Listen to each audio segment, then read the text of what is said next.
Subscribe कीजिए Urdu for all को और बेल आइकन पर क्लिक करें लेटेस्ट वीडियोस के लिए।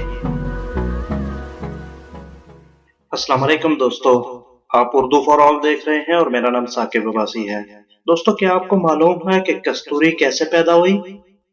आज की इस वीडियो में मैं आपको यही बताने लगा हूँ।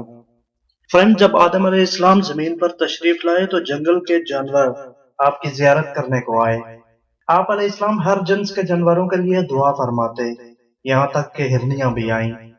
आपने उनके लिए दुआ फरमाई और मोहब्बत से इनकी पीठ पर हाथ फेरा तो उनमें कस्तूरी पैदा हो गई, जिसकी खुशबू से तमाम जंगल महक उठा। हिरनियों की दूसरी जमात ने इनसे खुशबू का सबब पूछा तो उन्होंने कहा कि जब हम आदम अलैहिस्सलाम की खिदमत में जियारत करने के लिए हाजिर हुई तो दुआ के साथ साथ आपने हमारी पीठ पर भी हाथ फेरा, जिसकी बरकत से हम इस खुसूसियत से मुमताज हुई। यह सुनते ही हिरनियों की दूसरी जात भी हाजिर हुई। आपने उनके लिए दुआ भी फरमाई और पीठ पर हाथ फेरा, मगर खुशबू पैदा न हुई। हिरनियां अपनी हम नस्लों से कहने लगी कि हमने भी हजरत आदम अलैहिस्सलाम से यही अमल कराया, मगर कोई फायदा न हुआ। उसकी क्या वजह है?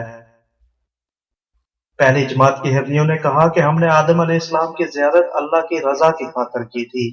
हम अपनी खालिस नीयत के सबब सरफराज हुए और तुम खुलूस नीयत के फुकदान के शिकार रहे।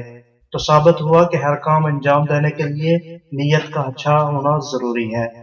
उम्मीद करता हूँ फ्रेंड्स आपको ये वीडियो जरूर अच्छी लगी होगी।